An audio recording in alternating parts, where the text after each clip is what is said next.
Je m'appelle Eta, j'ai 34 ans, et je n'aurais jamais pensé que ma plus grande réussite deviendrait la cible de ma famille. Après être parti de rien pour devenir propriétaire, j'ai été choqué lorsque mes parents ont réapparu après 5 ans de silence, exigeant que je vende ma maison pour couvrir la dette de $260 000 de ma sœur Vanessa. Lorsque j'ai refusé leur tentative de me culpabiliser avec le discours « la famille, c'est fait pour s'entraider », ils sont entrés par effraction et ont détruit ma maison. Ce qu'ils ne savaient pas, c'est que cette maison recelait des secrets qui allaient finalement me protéger de leur manigance. Avant de partager mon histoire, d'où me regardez-vous aujourd'hui? Cliquez sur j'aime et abonnez-vous si vous avez déjà eu à vous protéger de membres de votre famille toxique qui avaient soudainement besoin de quelque chose de votre part. En grandissant dans la banlieue de Chicago, notre famille paraissait normale de l'extérieur. Mes parents avaient des emplois stables.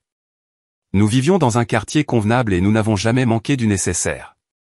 Mais sous ce vernis de stabilité de la classe moyenne se cachait une dynamique qui favorisait ma sœur cadette, Vanessa, dès sa naissance. Vanessa était l'enfant chéri, dotée d'un charisme naturel et d'un talent artistique que mes parents mettaient en valeur à chaque occasion. Pièces de théâtre à l'école, concours d'art, récital de danse, et j'en passe. Vanessa était la star et mes parents étaient ses plus grands fans. Pendant ce temps, j'étais pratique, studieuse et responsable des traits qui m'ont valu le rôle de la dernière roue du carrosse de la famille plutôt qu'une quelconque reconnaissance. Eta est si indépendante, disait ma mère à nos proches avec un sourire qui n'atteignait jamais tout à fait ses yeux. Elle fait juste son propre truc.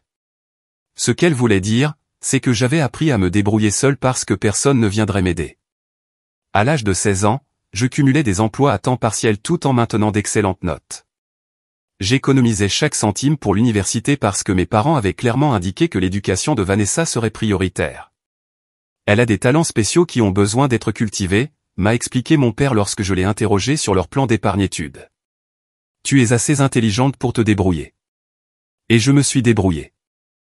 J'ai travaillé 30 heures par semaine pendant tout le lycée, obtenu une bourse partielle, contracté des prêts modestes et obtenu un diplôme en commerce d'une université d'État. Pendant ce temps, Vanessa fréquentait une école d'art exclusive à New York, mes parents couvrant ses frais de scolarité, son appartement et ses frais de subsistance. Après l'obtention de mon diplôme, j'ai décroché un poste de débutante dans une société de services financiers à Chicago. Le salaire était modeste, mais j'étais déterminé à construire une carrière. Je vivais frugalement, prenais des colocataires, préparais mes déjeuners et remboursais lentement mes prêts étudiants tout en constituant un fonds d'urgence. Vanessa, quant à elle, passait d'une aventure créative à l'autre à New York, appelant nos parents chaque fois qu'elle avait besoin de plus d'argent pour le loyer ou pour les fournitures de sa dernière vision artistique. Le point de rupture est survenu il y a 5 ans. Vanessa avait convaincu nos parents d'investir dans son projet de galerie d'art. Elle avait trouvé un espace parfait à Brooklyn qui serait sûrement le tremplin de sa carrière. Mes parents, convaincus de son succès inévitable, ont vidé leur compte de retraite pour financer ce rêve. $60 000 plus tard, la galerie a ouvert avec une fête somptueuse que j'ai regardée à travers les publications sur les réseaux sociaux, incapable de me payer le billet d'avion pour y assister. 3 mois plus tard, la galerie faisait faillite. Vanessa avait mal calculé les dépenses, l'emplacement, la viabilité et le marché de l'art compétitif. Elle m'a appelé en larmes un soir. Maman et papa sont à sec, Eta, sanglotait-elle.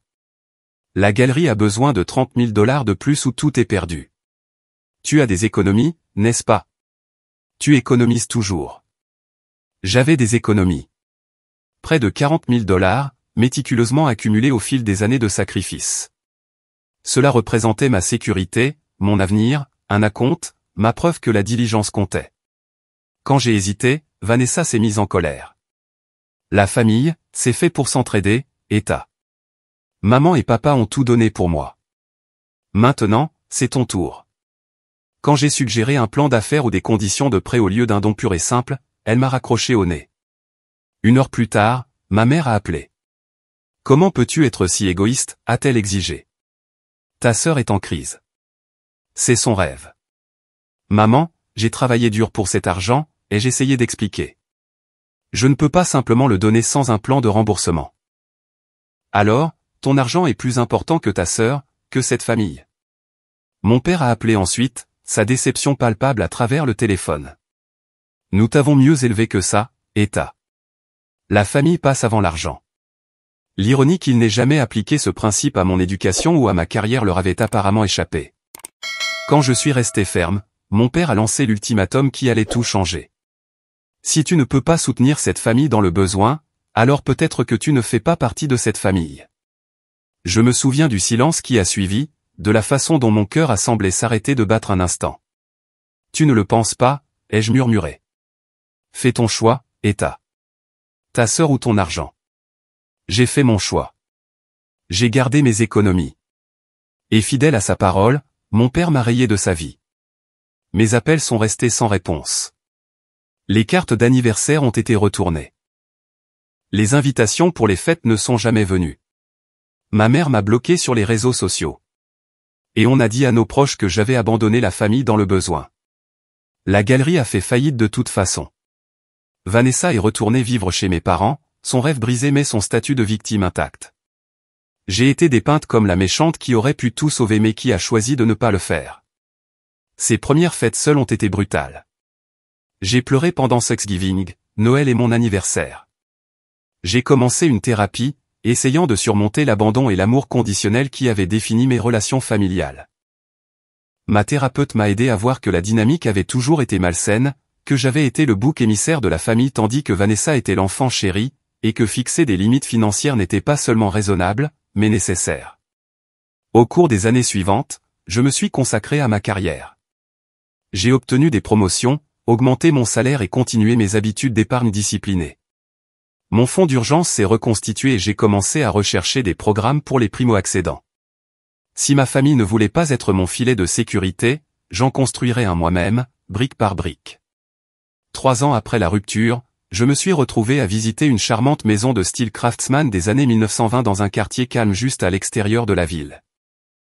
Au moment où j'ai mis le pied sur le large porche avant avec ses colonnes robustes et sa balustrade traditionnelle, quelque chose a résonné au plus profond de moi.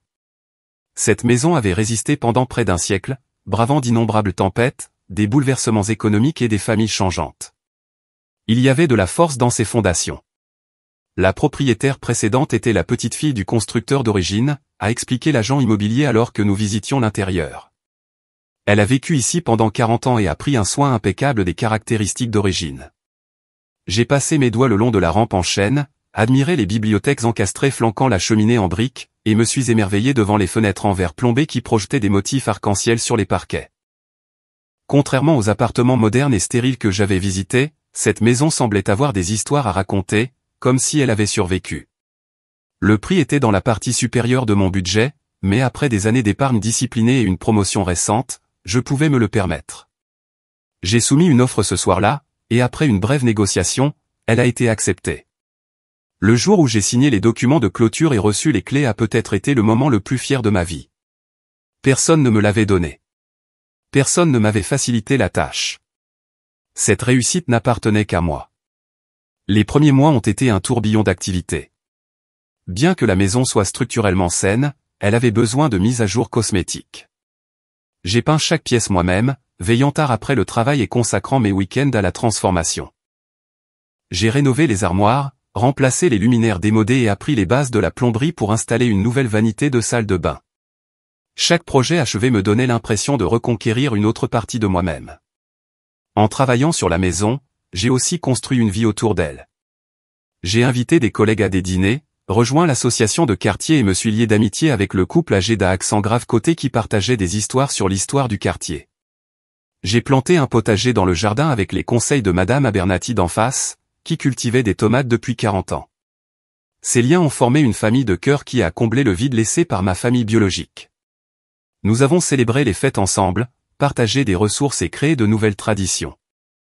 À l'approche de Thanksgiving, au lieu de faire face à un autre repas solitaire, j'ai organisé un repas partage de Friendsgiving qui a rempli ma salle à manger de rire et d'affection sincère. Ma carrière a également continué à s'épanouir. Mon entreprise m'a promu conseillère financière principale, où je me suis spécialisé dans l'aide aux clients pour établir des relations saines avec l'argent. Il y avait une certaine ironie dans le fait que les limites même qui m'avaient coûté ma famille me permettaient maintenant d'aider les autres à éviter des écueils similaires. L'argent n'est jamais juste une question d'argent, disais-je à mes clients. C'est une question de valeur, de priorité et de limites. Clarifier cela en premier lieu rend les décisions financières beaucoup plus faciles. Ma maison est devenue plus qu'un abri. C'était mon sanctuaire et une réussite rendue tangible. Chaque paiement d'hypothèque ressemblait à une affirmation. Chaque amélioration reflétait mes valeurs et mes goûts, et non des compromis faits pour plaire aux autres. Pour la première fois de ma vie, je créais un espace qui honorait mes besoins sans excuse. La paix que j'ai trouvée dans ce nouveau chapitre m'a parfois fait me demander si la douloureuse rupture n'avait pas été en réalité une bénédiction déguisée. Sans le fardeau constant des attentes de ma famille et des crises de Vanessa, j'ai découvert des parties de moi-même qui n'avaient jamais eu la place de s'épanouir. Je prenais des décisions basées sur mes désirs authentiques plutôt que sur la peur de la désapprobation. J'ai reconnu ma propre résilience et ma capacité à la joie. 2 ans après être devenu propriétaire, j'avais créé une vie qui me semblait vraiment mienne. La douleur de la rupture familiale s'était estompée pour devenir une pointe occasionnelle plutôt que le chagrin constant des premiers jours. J'avais arrêté de consulter les comptes de réseaux sociaux de mes parents et ne me crispais plus lorsque le téléphone sonnait, en espérant que ce soit eux. J'avais accepté que ce chapitre était clos et j'avais trouvé la paix dans la nouvelle histoire que j'écrivais. C'est pourquoi l'appel, quand il est finalement arrivé, m'a pris si complètement au dépourvu. C'était un mardi soir ordinaire. Je venais de finir d'arroser mon jardin et je préparais un dîner simple lorsque mon téléphone a sonné avec un numéro inconnu. J'ai failli le laisser aller à la messagerie vocale, supposant que c'était un autre télévendeur, mais quelque chose m'a poussé à répondre. Bonjour, Eta. C'est maman. La cuillère en bois que j'utilisais pour remuer la sauce pour pâtes est tombée sur le sol. 5 ans de silence, et elle appelait aussi nonchalamment que si nous avions parlé la semaine dernière. Mon cœur battait la chamade dans ma poitrine alors que des émotions contradictoires me submergeaient, espoir, colère, confusion, désir. Maman ? Ma voix semblait étrange, presque enfantine. Oui, ma chérie. Comment vas-tu ? La normalité de son ton était désorientante. Aucune reconnaissance des années de silence, aucune excuse, aucune explication, juste comment vas-tu, comme si elle prenait des nouvelles après une semaine chargée. Je suis surprise de t'entendre, ai-je réussi à dire. Eh bien, nous avons pensé à toi. Ton père et moi adorerions t'avoir à dîner ce vendredi. Vanessa sera là aussi. Ça fait trop longtemps que nous n'avons pas été tous ensemble en famille. Trop longtemps que nous n'avons pas été tous ensemble. Comme si l'arrangement avait été une décision mutuelle ou une dérive naturelle plutôt que leur choix explicite. Je me suis retrouvé à accepter le dîner avant d'avoir pleinement assimilé ce qui se passait.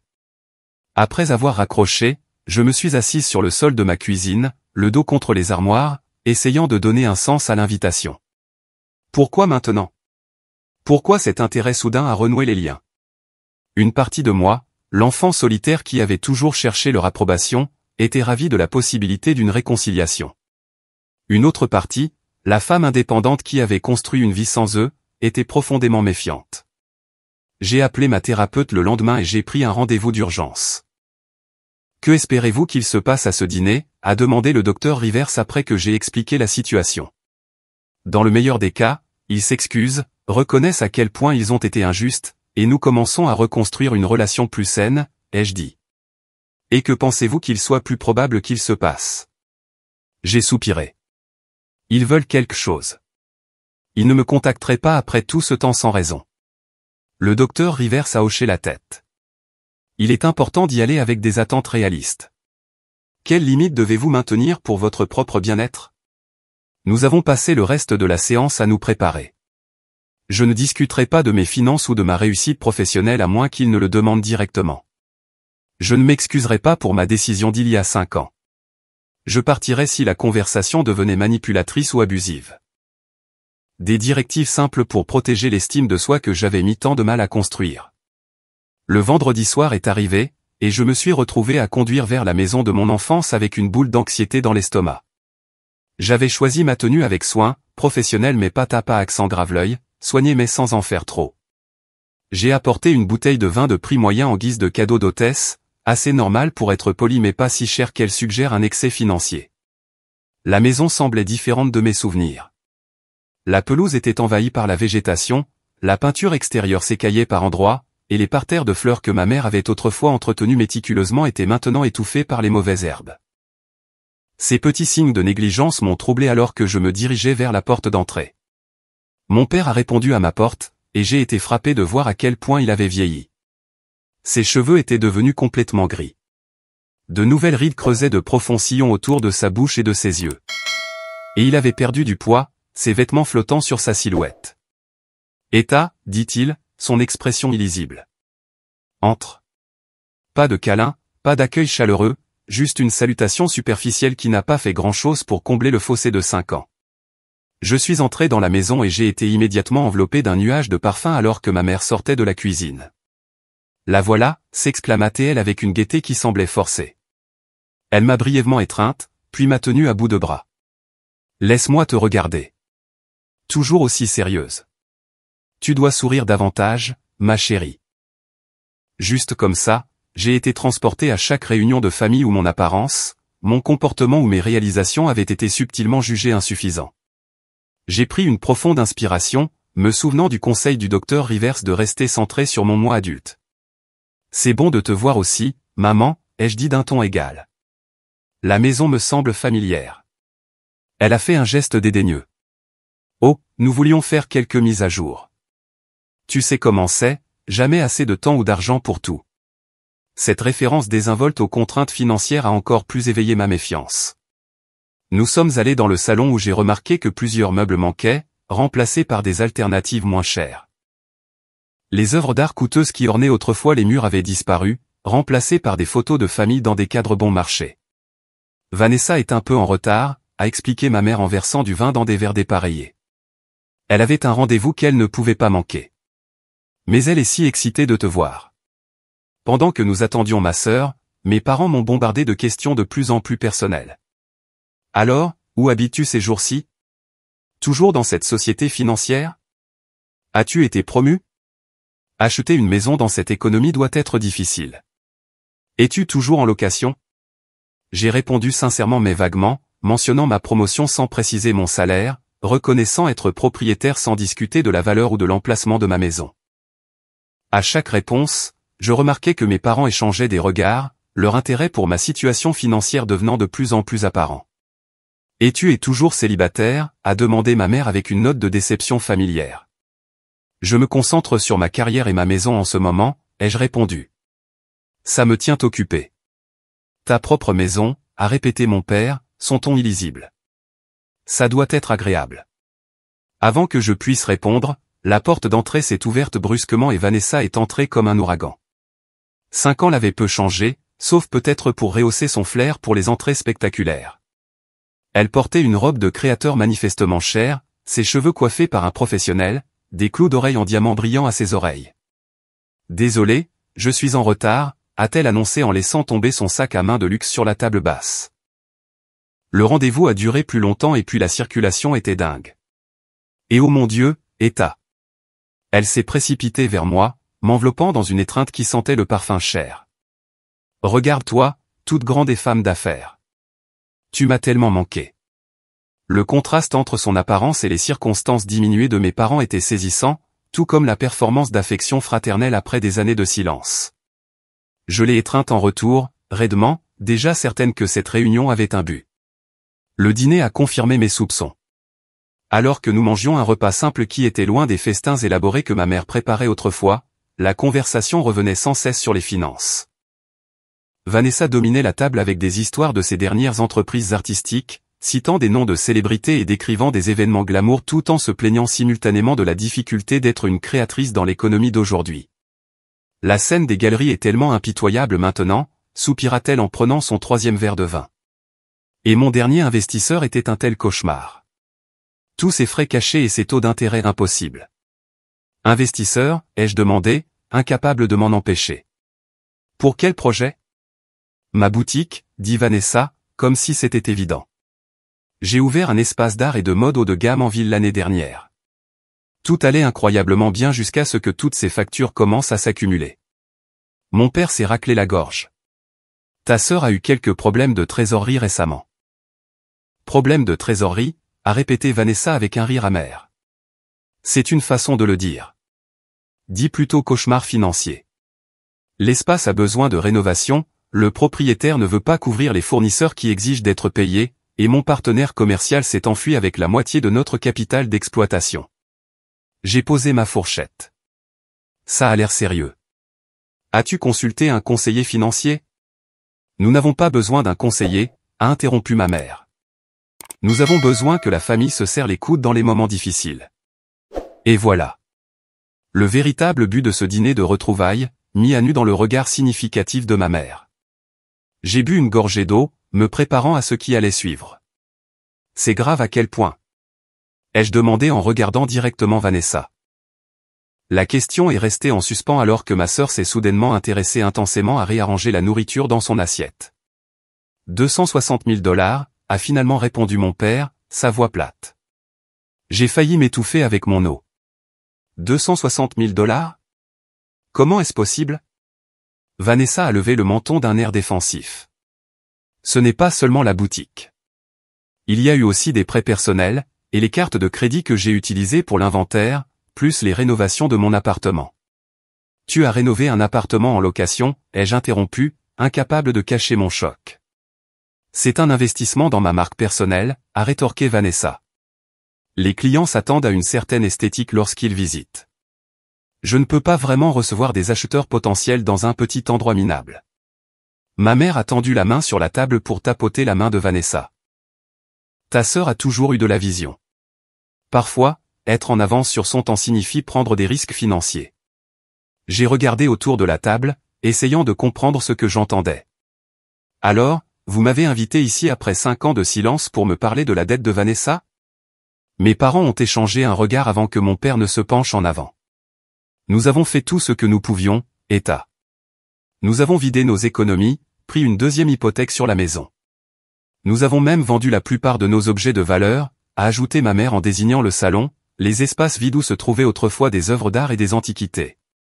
Je suis désolé d'apprendre ça, ai-je dit prudemment, mais je ne suis pas sûr de ce que cela a à voir avec moi.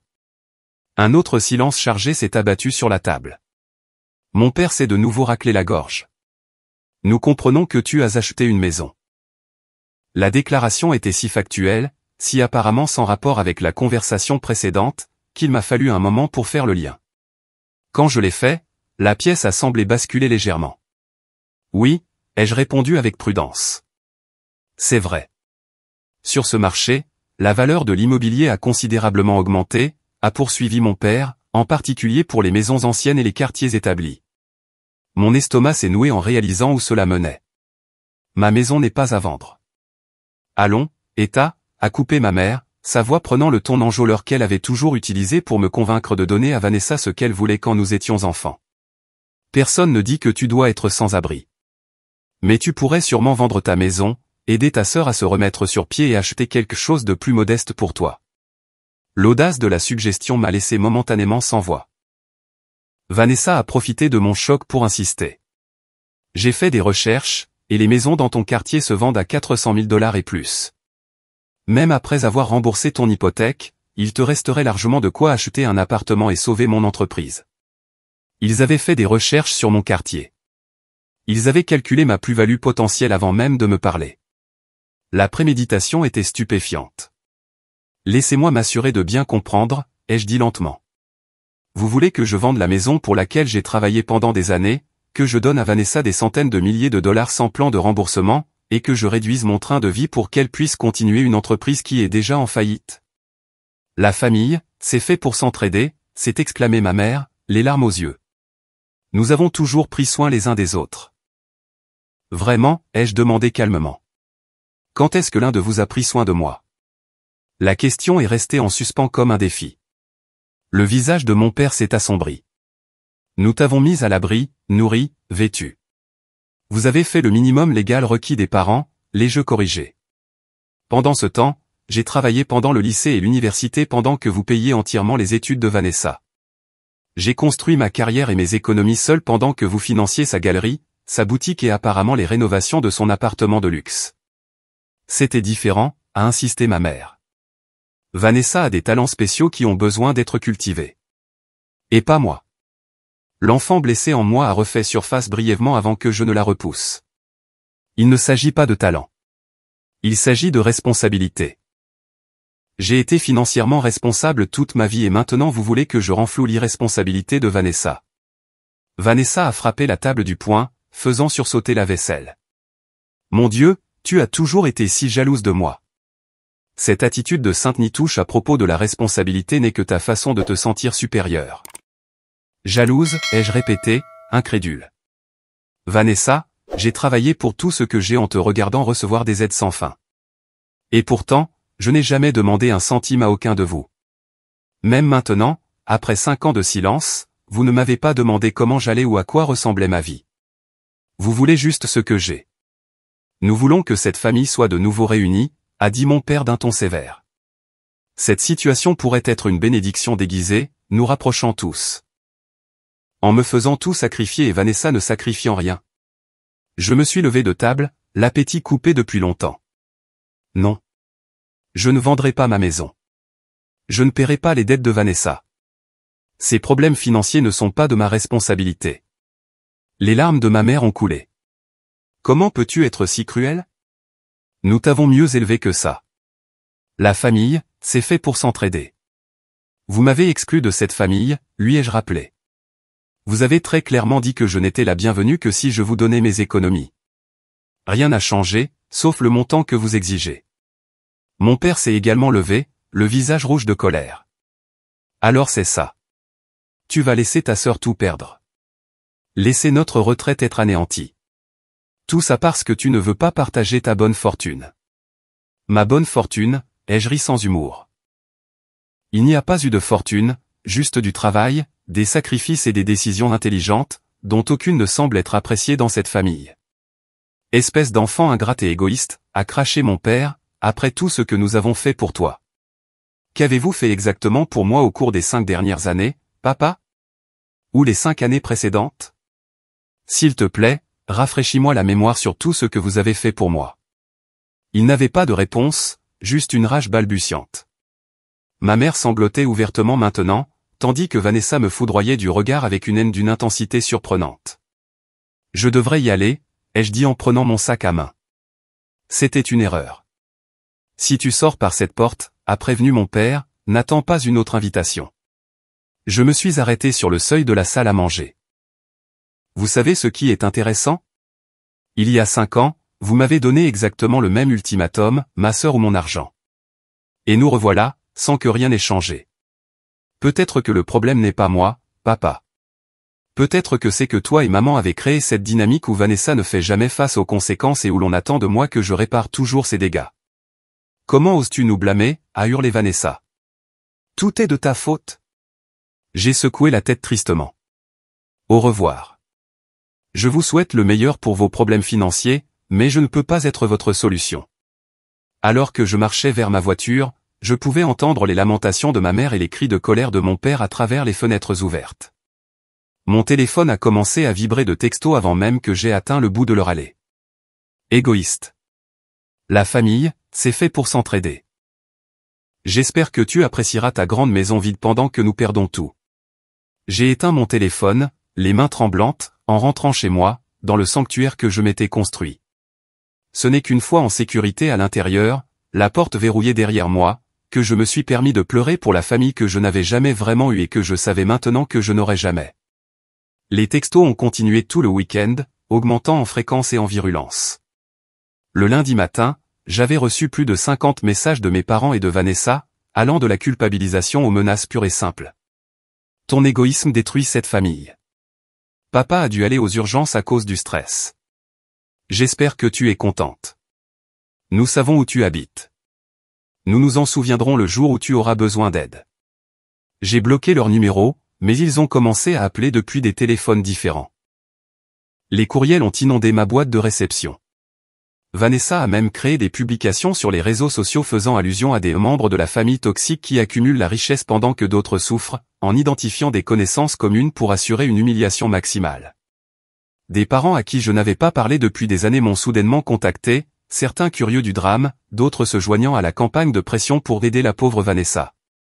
Le récit familial avait été clairement établi, j'étais la méchante, la sœur au cœur froid avec une grande maison qui refusait de sauver son frère ou sa sœur en difficulté. Tu sais, ta cousine Sandy a vendu sa voiture pour aider son frère à payer ses études, a écrit ma tante dans un courriel particulièrement pointu. C'est ce que fait une vraie famille. Malgré le fait que je savais avoir pris la bonne décision, le barrage a eu des conséquences. Je me suis retrouvé à douter, me demandant si j'étais vraiment la personne égoïste qu'il décrivait. Ma thérapeute a fait des heures supplémentaires cette semaine-là. Ils utilisent des tactiques de manipulation classiques, m'a rappelé le docteur Rivers, la culpabilité, les singes volants, l'humiliation publique. Ce sont des tentatives de contrôler votre comportement parce que la discussion rationnelle n'a pas fonctionné. Mais s'ils perdent vraiment tout, ai-je demandé, exprimant la peur qui me tenait éveillé la nuit. Ce serait malheureux, mais ce serait la conséquence de leur choix, pas des vôtres. Vous n'êtes pas responsable de la résolution de problèmes que vous n'avez pas créés, État. J'ai trouvé du réconfort dans ces mots et dans le soutien des vrais amis qui me connaissaient vraiment. Ma voisine, Madame Abernathy, a apporté du pain fait maison quand elle a remarqué que j'avais l'air stressé. Mon collègue Jackson m'a offert des conseils juridiques sur le harcèlement. Mon amie Tara est restée avec moi pendant 2 nuits lorsque les appels sont devenus particulièrement agressifs. Alors que la tempête semblait se calmer, on a sonné à ma porte un samedi matin. J'ai regardé par le Judas pour voir mes parents sur mon porche, l'air abattu et presque contrit. Contre mon meilleur jugement, j'ai ouvert la porte. « Que faites-vous ici ?» ai-je demandé, sans m'écarter pour les laisser entrer. « Nous sommes venus pour parler » a dit ma mère doucement. « Pouvons-nous entrer, s'il vous plaît ?» Contre les avertissements qui résonnaient dans ma tête, je les ai laissés entrer. Ils se sont tenus dans mon entrée, examinant la maison qu'ils n'avaient jamais vue avec une évaluation mal déguisée. « C'est charmant » a proposé ma mère. « Tu t'en es bien sorti. »« Merci » ai-je répondu sèchement. « De quoi vouliez-vous parler ?» Mon père a soupiré lourdement. « Nous avons peut-être été hâtifs l'autre soir. C'était un choc de te revoir après si longtemps, et le stress de cette situation avec Vanessa a été écrasant. Tu nous manques, a ajouté ma mère, ses yeux s'emplissant de larmes bien rodées. Toutes ces disputes ne sont pas ce que nous voulons. Nous sommes une famille, malgré tout. Leur apparent changement de cœur semblait suspect, mais une partie de moi voulait désespérément croire que c'était sincère. La petite fille qui avait toujours convoité leur approbation y voyait l'ouverture qu'elle attendait. Ce que nous aurions pu être me manque aussi, ai-je admis. Mais je ne peux pas ignorer à quel point les choses sont devenues toxiques. Voudrais-tu nous faire visiter, a demandé ma mère, changeant de sujet. Nous voulons voir la maison que tu as créée. La visite a été gênante mais civile. Ils ont commenté mes rénovations, posé des questions sur le quartier et fait la conversation en évitant soigneusement toute mention d'argent ou de Vanessa. Cela semblait presque normal, cette performance de parents intéressés, et je me suis senti me détendre légèrement jusqu'à ce que nous arrivions à mon bureau à domicile. C'est ici que je travaille parfois, ai-je expliqué, leur montrant la pièce que j'avais aménagée avec un bureau, un ordinateur et des classeurs. Ma mère s'est approchée de mon bureau, regardant les papiers qui s'y trouvaient avec un intérêt évident. Alors, c'est ici que tu gardes tous tes documents importants, les papiers d'hypothèque et tout ça? La question désinvolte a fait sonner des cloches d'alarme. Certains d'entre eux. La plupart sont numériques maintenant. Mon père a ouvert mon placard sans demander, notant les boîtes de classement qui y étaient rangées. Très organisé. Tu as toujours été méticuleuse avec tes affaires. Alors que la visite se poursuivait, j'ai remarqué que ma mère s'attardait près du crochet à clé près de ma porte arrière où je gardais mon double de clés. Elle semblait noter mentalement son emplacement, ses yeux allant des clés à moi pour voir si je remarquais son intérêt. Lorsque nous sommes retournés dans le salon, la conversation est inévitablement revenue à Vanessa. Nous avons réfléchi à des options, a commencé mon père avec prudence. Peut-être y a-t-il un compromis qui pourrait aider tout le monde. Comme quoi, ai-je demandé, sachant déjà où cela menait. Et si tu prenais un prêt sur valeur domiciliaire au lieu de vendre? A suggéré ma mère d'un air enjoué, comme si cette brillante alternative venait de lui venir à l'esprit. Tu pourrais garder ta maison et quand même aider ta sœur. Et voilà. Le véritable but de leur visite, la raison du changement soudain de tactique.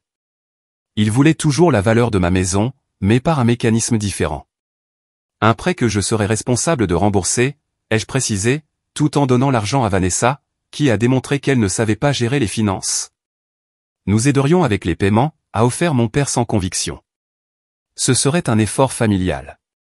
Comme l'effort familial pour payer mes études, ai-je demandé d'un ton pointu, ou l'effort familial pour me soutenir quand je débutais ma carrière? Leurs expressions se sont durcies face à mon refus de jouer le jeu. Je pense qu'il est temps pour vous de partir, ai-je dit fermement. Tu es vraiment déterminé à nous voir souffrir, a dit ma mère, son ton conciliant s'évanouissant instantanément. Après tout ce que nous avons sacrifié pour toi. S'il vous plaît, partez, ai-je répété en me dirigeant vers la porte. Cette conversation est terminée. À ma surprise, ils ont obtempéré sans plus d'arguments. Mon père a même hoché la tête sèchement en partant, presque respectueusement. Nous resterons en contact, a-t-il dit. Pense à ce dont nous avons discuté. Leur départ trop facile m'a laissé mal à l'aise. En les regardant s'éloigner en voiture, je ne pouvais pas me défaire du sentiment que ce n'était pas la fin de leur campagne, mais simplement un changement de stratégie. Mon instinct me hurlait que quelque chose n'allait pas, que leur reconnaissance de ma maison avait un but au-delà de la réconciliation. J'ai vérifié 2 fois toutes mes serrures cette nuit-là et j'ai pris note mentalement de me renseigner sur un système de sécurité. La paix que j'avais cultivée dans ma maison me semblait soudainement fragile, menacée par les personnes même qui auraient dû être ses plus ardents défenseurs. 3 jours après la visite de mes parents, je suis rentré du travail pour trouver ma porte d'entrée légèrement entr'ouverte. Mon estomac s'est noué alors que je m'approchais, entendant prudemment des bruits étouffés venant de l'intérieur. Sortant mon téléphone pour appeler le 911, j'ai hésité, me demandant si je ne réagissais pas de manière excessive à une porte que j'aurais pu oublier de fermer correctement ce matin-là. Cette hésitation a disparu lorsque j'ai entendu un fracas, suivi de la voix de ma mère. Vérifie encore le bureau. L'acte de propriété doit être ici quelque part. J'ai terminé l'appel, chuchotant mon adresse au répartiteur et expliquant que ma maison était en train d'être cambriolée. L'opérateur m'a conseillé de rester à l'extérieur et d'attendre les agents. Mais lorsque j'ai entendu un autre fracas et le bruit de verre brisé, quelque chose en moi a cédé. C'était ma maison, mon sanctuaire, violé par les personnes même qui auraient dû le respecter le plus. J'ai poussé la porte complètement, et la scène qui m'a accueilli m'a coupé le souffle. Mon salon était en désordre. Les étagères avaient été vidées, les livres jetés par terre. Les coussins du canapé étaient éventrés, le rembourrage éparpillé sur le parquet. Les cadres photos gisaient brisés, et là, écrit sur mon mur avec ce qui ressemblait à du rouge à lèvres, il y avait un seul mot, égoïste. « Qu'est-ce que vous faites » ai-je crié, faisant se retourner mon père qui était en train de vider les tiroirs d'un bureau dans le coin. « État » Ma mère est sortie du couloir, l'air surpris mais pas repentant. « Tu es rentré tôt. »« Tôt ? C'est ma maison. » »« Qu'avez-vous fait ?» J'ai fait des gestes désordonnés vers la destruction qui m'entourait. Vanessa est apparue de ma chambre, serrant une pile de papier. « J'ai trouvé les documents d'hypothèque. » a-t-elle annoncé avant de me voir à l'entrée. Son expression triomphante n'a que légèrement vacillé. « Tu ne comprends pas » a dit mon père, son ton étrangement calme compte tenu des circonstances. « C'est pour ton bien, pour la famille. »« Mon bien ? Vous êtes entré par effraction dans ma maison et avez détruit mes affaires. » Je tremblais maintenant, le téléphone toujours à la main avec le répartiteur du 911 à l'écoute. « Nous t'apprenons une leçon précieuse sur les priorités, » a dit ma mère, comme si cela expliquait tout. Les choses peuvent être remplacées. Pas la famille. C'est de ça qu'il s'agit ? Une leçon ? J'ai regardé la dévastation de ma maison soigneusement aménagée. Effraction, destruction de biens. Ce sont des crimes. Ne sois pas si dramatique, a ricané Vanessa, tenant toujours mes documents financiers. Ce ne sont que des choses. Des choses que tu apprécies plus que ta propre sœur, apparemment. La police est en route, les ai-je informés, ma voix plus stable que je ne le sentais. Vous devez tous partir maintenant. Au lieu d'avoir l'air inquiet, mon père a carrément ri. La police ? Tu appellerais la police contre tes propres parents ? Ils ne feront rien. Nous sommes une famille. Nous avons tout à fait le droit d'être ici. Vous n'avez aucun droit d'être ici, ai-je rétorqué. Je ne vous ai pas invité à entrer. Vous avez cassé ma porte et détruit mes biens. C'est nous qui t'avons faite, a sifflé ma mère, une méchanceté dans son expression que je n'avais jamais vue auparavant. Tout ce que tu as vient de nous. Cette maison, ton travail, tout cela existe parce que nous t'avons créé. La logique tordue m'a stupéfié momentanément. Dans cette pause, des sirènes sont devenues audibles au loin. Tu le fais vraiment, a dit Vanessa, incrédule. Appeler les flics contre nous alors que tout ce dont nous avions besoin, c'était d'un peu d'aide. 260 000 $, ce n'est rien pour toi avec cette maison. C'est tout pour moi, ai-je répondu. Cette maison représente des années de travail, de sacrifice et d'indépendance qu'aucun de vous n'a jamais respecté ou reconnu. Les sirènes se sont rapprochées alors que la panique s'est finalement installée sur les visages de mes parents. Mon père a attrapé les papiers des mains de Vanessa. Nous devons y aller, a-t-il insisté, se dirigeant vers la porte arrière. Non, j'ai bloqué leur chemin, vous restez ici et expliquez aux agents ce que vous faisiez. Bouge, État, a exigé mon père, sa voix basse et menaçante. Ou quoi? Tu vas me faire du mal aussi? Détruire d'autres de mes affaires? Vas-y, ajoute l'agression aux accusations. Des gyrophares bleus ont clignoté à travers mes fenêtres alors que des voitures de patrouille s'arrêtaient à l'extérieur. Mes parents et Vanessa ont échangé des regards frénétiques, leur plan s'effondrant clairement. Ce n'est qu'un désaccord familial, a dit ma mère à voix haute, comme si elle répétait ce qu'elle dirait à la police. Rien qui ne concerne les autorités. Un coup sec à la porte a été suivi d'une voix autoritaire. Police, ouvrez. Je me suis déplacé pour répondre, gardant les yeux sur ma famille. 2 agents sont entrés, constatant la destruction avec une évaluation professionnelle. Que s'est-il passé ici, madame, a demandé le premier agent. Je suis rentré chez moi pour découvrir que mes parents et ma sœur étaient entrés par effraction. Comme vous pouvez le voir, ils ont détruit une grande partie de mes biens et tentaient de voler des documents. Ma voix était étonnamment calme alors que je désignais les papiers toujours serrés dans la main de mon père. C'est ridicule, a protesté ma mère. Nous sommes sa famille. Nous étions juste en visite.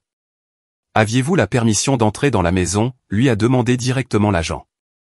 Nous n'avons pas besoin de permission. Nous sommes ses parents. Le deuxième agent, une femme plus âgée au comportement pragmatique, a secoué la tête. Ce n'est pas comme ça que la loi fonctionne, madame. Les maisons des enfants adultes ne sont pas des extensions de la propriété parentale. C'est un malentendu, a tenté mon père, son ton autoritaire ne parvenant pas à impressionner les agents. Nous nous inquiétions pour État et sommes venus prendre de ses nouvelles. La porte était ouverte. Et les meubles détruits, l'écriture sur le mur? Le premier agent a désigné le mot égoïste griffonné dans mon salon. Elle a toujours été dramatique, a coupé Vanessa. Elle a probablement fait ça elle-même pour nous piéger. L'agent a haussé un sourcil. Et ces documents dans votre main, elle les a plantés aussi? Alors que les agents séparaient les membres de ma famille pour les interroger, la réalité de la situation a semblé enfin les frapper. Cela n'allait pas être rejeté comme une simple querelle de famille. Il y aurait des conséquences. Mes voisins s'étaient rassemblés à l'extérieur, attirés par la présence policière. Madame Abernathy se tenait sur ma pelouse, l'inquiétude gravée sur son visage bienveillant. Monsieur Jenkins d'en face filmait avec son téléphone, ayant apparemment capturé ma famille en train d'être escortée vers des voitures de patrouille séparées pour interrogatoire. À l'intérieur, j'ai fait ma déposition, expliquant l'historique de la rupture, les récentes demandes d'argent, la visite suspecte quelques jours plus tôt, et le fait de les avoir trouvés en train de détruire ma maison aujourd'hui. Ils cherchaient spécifiquement mes documents d'hypothèque, en effet, ai-je expliqué. Ma sœur a des dettes importantes et ils veulent que je vende ma maison pour les payer. Les agents ont pris des photos des dégâts, recueilli des preuves et m'ont assuré qu'ils prenaient l'affaire au sérieux. Quand ils m'ont demandé si je voulais porter plainte, je n'ai pas hésité. Oui, contre tous. Alors qu'ils se préparaient à transporter ma famille au poste, le sang-froid de ma mère a finalement cédé. Tu ne peux pas nous faire ça. Nous sommes tes parents. La famille, c'est fait pour s'entraider. Ce n'est pas de l'aide, lui ai-je dit, ma voix se brisant légèrement. C'est de la violence, et ça s'arrête aujourd'hui. Ce n'est que lorsque les voitures de patrouille se sont éloignées avec ma famille à l'intérieur que je me suis permis d'absorber pleinement ce qui s'était passé. Debout dans les décombres de mon salon, entouré des restes brisés de la vie que j'avais construite, j'ai commencé à trembler de manière incontrôlable. Madame Abernathy est apparue à mes côtés, passant un bras rassurant autour de mes épaules. « Viens rester chez moi ce soir, ma chérie, dit-elle fermement. Nous nous occuperons de ce désordre demain. » J'ai hoché la tête en silence, trop bouleversé pour parler, et je l'ai laissé me guider loin des morceaux brisés de ma maison et de ma famille. Dans les jours qui ont suivi l'effraction, j'ai découvert exactement ce que ma famille cherchait, et pourquoi ils avaient ciblé mon bureau à domicile avec une telle détermination. En nettoyant le désordre qu'ils avaient laissé derrière eux, j'ai trouvé une enveloppe qui était tombée derrière mon bureau dans le chaos. À l'intérieur se trouvait un document que j'avais presque oublié, le certificat de désignation historique de ma maison. Lorsque j'avais acheté la propriété, le propriétaire précédent avait mentionné que la maison était inscrite au registre historique local en raison de son importance architecturale et de son lien avec un éminent constructeur du début du XXe siècle. À l'époque, j'avais vu cela comme un détail charmant qui ajoutait du caractère à ma maison. Ce que je n'avais pas pleinement apprécié, c'était la protection juridique que ce statut offrait. En tant que propriété historique désignée, ma maison ne pouvait pas être vendue sans l'approbation de la société historique. Tout acheteur serait lié par des directives de rénovation strictes et des exigences de préservation. De plus, certains éléments architecturaux, y compris les boiseries d'origine et les fenêtres en verre plombé, étaient spécifiquement protégés et ne pouvaient être ni enlevés ni modifiés de manière significative. Cette documentation expliquait pourquoi ma famille avait été si désespérée de trouver mes papiers de propriété. Une vente standard aurait été signalée au cours du processus, révélant des restrictions qui rendraient la maison beaucoup moins précieuse comme source rapide de liquidité. Ils avaient probablement prévu d'utiliser mes documents pour explorer des moyens de contourner ces restrictions, ou peut-être même tenter de falsifier ma signature sur des papiers de vente avant que ces problèmes ne soient révélés. Cette prise de conscience m'a envoyé directement dans le bureau d'un avocat. Jessica Reynolds était spécialisée à la fois en droit immobilier et en droit de la famille, ce qui la rendait particulièrement qualifiée pour gérer ma situation. Ce qu'ils ont tenté était hautement illégal, a-t-elle confirmé après avoir examiné mon cas. Effraction, destruction de biens, tentative de vol de documents, et ce qui ressemble à une fraude immobilière planifiée. Que dois-je faire maintenant, ai-je demandé, encore secoué. Premièrement, nous déposons une demande d'ordonnance restrictive. Compte tenu des dommages à votre domicile et de l'intention claire de commettre une fraude financière, vous avez de solides motifs. Deuxièmement, nous documentons tout pour l'affaire pénale que le procureur de district est en train de monter. Troisièmement, nous intentons une action civile pour les dommages à votre propriété. Au cours des semaines suivantes, ces procédures judiciaires sont devenues ma priorité. L'ordonnance restrictive a été accordée sans hésitation lorsque le juge a vu les photographies de mon salon détruit et les messages menaçants que ma famille avait envoyés. L'affaire pénale a également progressé, les 3 membres de la famille faisant face à de multiples accusations. Ce que je n'avais pas anticipé, c'était la réaction de Vanessa face aux conséquences réelles. Lors de l'audience pour l'ordonnance restrictive, elle s'est effondrée à la barre. Ça ne devait pas aller aussi loin, sanglotait-elle. Nous avions juste besoin des papiers pour voir quelles étaient les options. Papa a dit que nous ne prendrions rien, juste regarder. Sous interrogatoire, elle a révélé toute l'étendue de ses problèmes financiers, carte de crédit au maximum, plusieurs prêts à taux d'intérêt élevés, contrats de location pour des articles de luxe qu'elle ne pouvait pas se permettre, et une entreprise de boutique qui n'avait jamais réalisé de profit.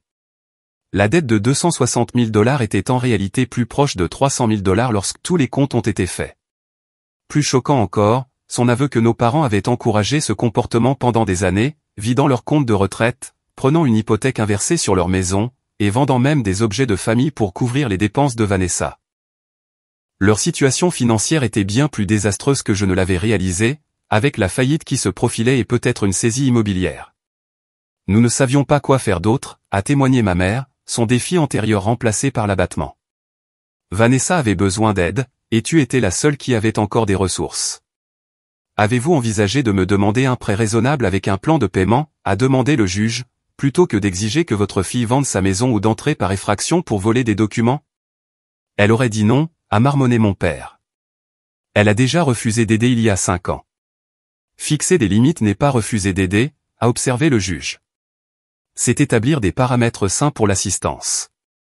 Quelque chose que cette famille semble avoir du mal à comprendre. L'ordonnance restrictive a été accordée pour 1 an, avec des dispositions pour une prolongation si nécessaire. Il était interdit à ma famille de me contacter directement, de s'approcher à moins de 500 pieds de ma maison ou de mon lieu de travail, ou de discuter de moi sur les plateformes de médias sociaux. Les accusations pénales ont abouti à une probation pour mes parents et à des travaux d'intérêt général pour Vanessa, ainsi qu'à un conseil financier obligatoire pour les 3. Le juge a clairement indiqué que la clémence était conditionnelle à leur respect de l'ordonnance restrictive et à l'achèvement d'une thérapie familiale. L'affaire civile a été réglée à l'amiable lorsque l'assurance de mes parents a accepté de couvrir les dommages à ma maison. Le règlement a fourni suffisamment non seulement pour réparer ce qui avait été détruit, mais aussi pour faire des améliorations pour lesquelles j'avais économisé, y compris un système de sécurité complet. Alors que les affaires juridiques se réglaient, la guérison émotionnelle a commencé. La violation de mon domicile avait laissé des cicatrices invisibles qui mettaient plus de temps à guérir que les dommages physiques. Je sursautais aux bruits inattendus, vérifiais les serrures à plusieurs reprises et dormais mal pendant des mois. Mais avec le temps et une thérapie continue, ces réactions ont commencé à s'estomper. Ma communauté s'est avérée être la plus grande source de guérison. Des voisins que je connaissais à peine avant l'incident se sont ralliés autour de moi, aidant aux réparations et prenant régulièrement de mes nouvelles. Madame Abernathy apportait le dîner tous les mercredis. M. Jenkins a installé des lumières à détecteur de mouvement autour de ma propriété. Des collègues ont couvert ma charge de travail lorsque les comparutions au tribunal exigeaient que je m'absente. Ces liens ont formé un réseau de soutien plus solide que tout ce que j'avais connu en grandissant. Contrairement à l'amour conditionnel que ma famille biologique avait offert, ces relations étaient basées sur le respect mutuel et l'attention sincère. 6 mois après l'effraction, ma maison n'était pas seulement restaurée, mais améliorée. Une nouvelle peinture recouvrait le mot haineux qui avait été griffonné sur mon mur. Des meubles neufs ont remplacé les pièces endommagées. Le jardin s'est épanoui sous les conseils experts de Madame Abernathy et, plus important encore, le sentiment de sécurité et de paix que j'avais cultivé auparavant revenait progressivement. Par une connaissance commune, j'ai appris que Vanessa avait intégré un programme de conseil financier sérieux et travaillait dans un commerce de détail pour la première fois de sa vie. Mes parents avaient déménagé dans un appartement plus petit et s'adaptaient à une retraite sans le coussin financier auquel ils s'attendaient. Ces changements, bien que difficiles pour eux, étaient peut-être les premiers pas vers des schémas plus sains. 1 an après l'incident, alors que l'ordonnance restrictive approchait de sa date d'expiration, j'ai reçu une lettre de Vanessa transmise par mon avocat, comme le permettait le tribunal. Contrairement à ses communications précédentes, celle-ci ne contenait aucune demande, accusation ou tentative de culpabilisation. Au lieu de cela, elle offrait ce qui semblait être des excuses sincères. « Je suis désolé pour ce que nous avons fait à ta maison et à ta confiance », a-t-elle écrit. « Je commence à comprendre comment mes choix financiers ont affecté tout le monde et à quel point nos attentes envers toi étaient injustes. Je n'attends pas de pardon, mais je voulais que tu saches que je travaille sur moi-même et que j'assume la responsabilité de mes actes pour la première fois. » Je n'ai pas répondu immédiatement. Les excuses étaient une étape positive, mais la confiance, une fois brisée, ne pouvait être instantanément restaurée par des mots seuls. J'ai décidé d'attendre et de voir si un comportement changé suivrait la rhétorique changée. L'expérience m'avait appris que la famille n'est pas définie par le sang, mais par le respect, le soutien et des limites saines. Les personnes qui se sont présentées pour moi pendant mes moments les plus sombres, qui ont aidé à reconstruire non seulement ma maison, mais aussi mon sentiment de sécurité, étaient ma vraie famille. Alors que j'étais assise sur mon porche restauré par une soirée chaude, regardant les lucioles danser dans mon jardin, j'ai ressenti un sentiment de paix durement gagné. Ma maison restait mon sanctuaire, rendue plus forte par les défis qu'elle avait surmontés, et je restais ma propre personne, ne cherchant plus l'approbation de ceux qui avaient prouvé qu'ils ne pouvaient pas la donner sans condition. Avez-vous déjà eu à vous protéger de membres de votre famille qui se sentaient en droit de ce pourquoi vous aviez travaillé dur? Le chemin de la culpabilité à l'autoprotection n'est jamais facile, mais il est parfois nécessaire. Laissez un commentaire ci-dessous avec vos réflexions sur où vous traceriez la ligne avec les demandes financières familiales. Et si cette histoire a résonné en vous, veuillez cliquer sur j'aime et vous abonner pour soutenir davantage de conversations sur l'établissement de limites saines. N'oubliez pas, une vraie famille vous élève au lieu de vous rabaisser. Et parfois, la famille que nous choisissons apporte plus de guérison que celle dans laquelle nous sommes nés. Merci d'avoir écouté mon histoire, et je vous souhaite de la force dans votre propre parcours d'établissement de limites.